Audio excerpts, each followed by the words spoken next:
So hi and welcome to this another episode with me Aarshi. और इस video में हम बात करने वाले हैं उन स्टूडेंट्स के बारे में जो कहीं ना कहीं कैट 2023 देने वाले हैं, वो नॉन इंजीनियर बैकग्राउंड के हैं और वो कैसे 99+ परसेंटाइल क्रैक कर सकते हैं। तो कुछ इंपॉर्टेंट टिप्स स्ट्रैटेजीज पे हम बात करेंगे and what strategy should a non engineer follow to crack CAT with self study also. तो पहले तो आप ये समझो what to study in school maths, right.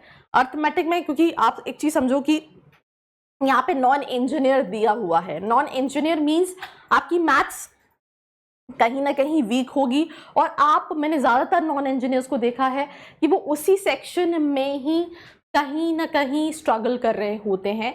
तो मैंने जब जेई की प्रिपरेशन की थी, तो मैंने जब विदाउट ड्रॉप जेई की प्रिपरेशन की थी, तो वहाँ पे मुझे एक चीज़ रियलाइज़ हुई कि आपकी जो बेसिक्स हैं, राइट, आप कोई बिल्डिंग खड़ी कर रहे हो तो आपका जो नींव है वो बहुत मजबूत होनी चाहिए, तभी आप उसके ऊपर पिलर्स खड़े कर सकते हो। उसी तरह से किसी भी एंट्रेंस एग्जाम को क्रैक करने का जो बेसिक होता है वो यही होता है।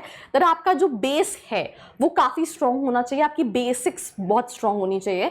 तो पहले तो आपको स्कूल की कुछ सब्जेक्ट्स को पढ़ना बहुत ज़रूरी है जो आपने स्कूल में मैथ्स पढ़ी थी। जैसे अर्थमेटिक में परसेंटेजेस आप पढ़ सकते हो, प्रॉफिट एंड लॉस पढ़ सकते हो। आपको बहुत सारे यूट्यूब पर चैनल मिल जाएंगे जो आपको बहुत ईजी आसान भाषा में फ्री में भी समझाएंगे। रेशियो प्रोपोर्शन पढ़ सकते हो, टाइम एंड वर्क पढ़ सकते हो। इवन एमबीए के लिए भी कई चैनल्स हैं जो फ्री में ऑनलाइन पढ़ाते हैं। Time, speed, distance, average, alligation and mixtures और इंटरेस्ट, ये कुछ चीज़ें हैं जो आपको स्कूल टाइम की अर्थमेटिक से पढ़नी है ताकि आपकी बेस क्लियर हो जाए। पहले तो आपको ये समझना है। देन उसके बाद अर्थमेटिक के अलावा अगर हम अलजेब्रा की बात करें तो आपको इक्वेशंस पढ़ना है, इनइक्वालिटीज पढ़ना है, सर्ज एंड इंडाइसेस पढ़ना है, लॉगरिथम पढ़ना है, सीक्वेंसेस एंड सीरीज पढ़ना है। तो आपको ये एक ऐसी चीज़ है जो अपनी स्कूल की सीबीएसई की बुक्स उठानी है और इनको पढ़ना है। आपको जो 6th, 7th, 8th में कहीं ना कहीं पढ़ाई गई है। अब उसके अलावा अगर आप ज्योमेट्री में है तो आपको circle, quadrilaterals, triangle, area and volume पढ़ना है।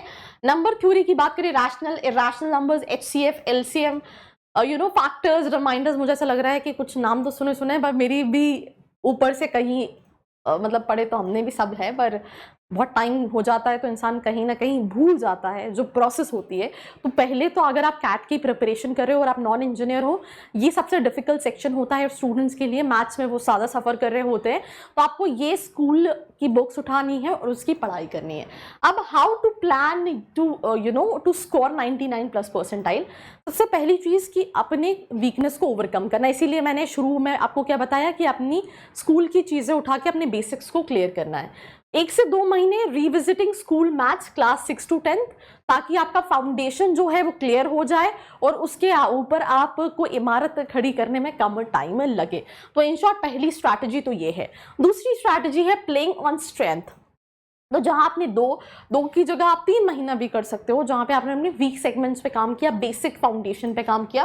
देन उसके बाद आपको 4 से 6 महीने कैट एग्जाम से पहले डेडिकेट करना है अपने स्ट्रॉन्ग सेक्शन को। आपको एक और चीज समझनी है कि CAT is not only about scoring 99+ percentile, it is also about clearing sectional cut off as well, right. मैंने बहुत सारे बच्चे देखे हैं 94 परसेंटाइल है, 95 परसेंटाइल है, बट सेक्शनल क्लियर नहीं हुआ तो बहुत सारे कॉलेजेस से कॉल नहीं आते हैं।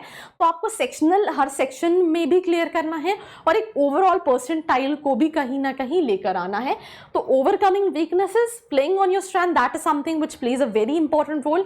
एंड अगेन, अगर आप मेरे चैनल पे नहीं हैं, आप कैट 2023 देने वाले हैं, so do not forget to subscribe, because यहाँ हम थ्रू आउट द ईयर सिर्फ और सिर्फ बात करते हैं एमबीए की, right from college reviews, right from strategies from the students who are currently studying at IIMs. So that is something what you can do. तो आई थिंक ये दूसरी प्लान है जिससे आप 99+ परसेंटाइल कर सकते हैं। 1 से 2 महीने अपने पुराने जो वीक पॉइंट है उनको रिवाइज करना, अपनी फाउंडेशन क्लियर करना।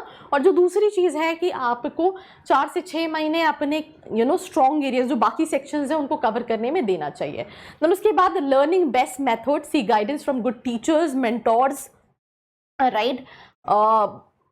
बहुत सारे अगर आप सेल्फ स्टडी कर रहे हैं तो बहुत सारे यूट्यूब पे फ्री चैनल, अगर आप सेल्फ स्टडी नहीं कर रहे हैं तो you can opt for these coachings, right, जहाँ पे यू हैव स्टूडेंट्स, आप उनके साथ क्या वो तरीका अपना रहे हैं वो देख सकते हैं। तो सिंपल सी चीज़ है, good teachers, reliable sources to learn, effective problem solving, reading, structuring and solving techniques.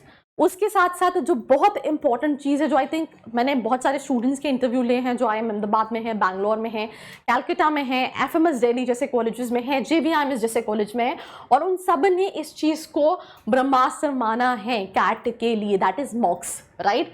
Test practice, regular mocks, solve previous years paper, ये आपको आइडिया देगा कि आपने क्या गलती की, कहाँ पे इशू आ रहा है।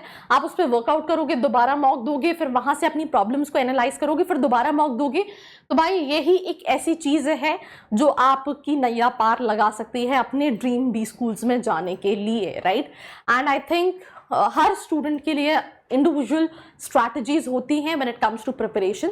So you need to finally see that what is your strategy to get into all these B schools. Analyze your performance, identify mistakes, patterns, and improve from your mistakes. So consistency is the key, right? It's not about कि आपने बहुत तेजी से चलना चालू कर दिया, right? आपने वो कछुए और I think if I am not wrong लोमड़ी की वो सुनी होगी रेस, तो भले आप छोटे छोटे स्टेप्स लो, बट वो हर दिन कंसिस्टेंटली स्टेप्स लेना बहुत इंपॉर्टेंट है। और अगर आप कंसिस्टेंटली किसी भी चीज़ पे काम करोगे, trust me on this, I have seen in my own life, you know, I feel like, you know, मेरे आसपास मैंने बहुत सारे लोग देखे, वो मोर टैलेंटेड, वो मोर स्किल्ड, बट मेरे अंदर सिर्फ एक ही चीज़ रही है, दैट इज़ यार नहीं करना है, कंसिस्टेंट, रेगुलर। तो रेगुलरिटी, कंसिस्टेंसी जो है वो आपकी नैया पार लगा सकती है।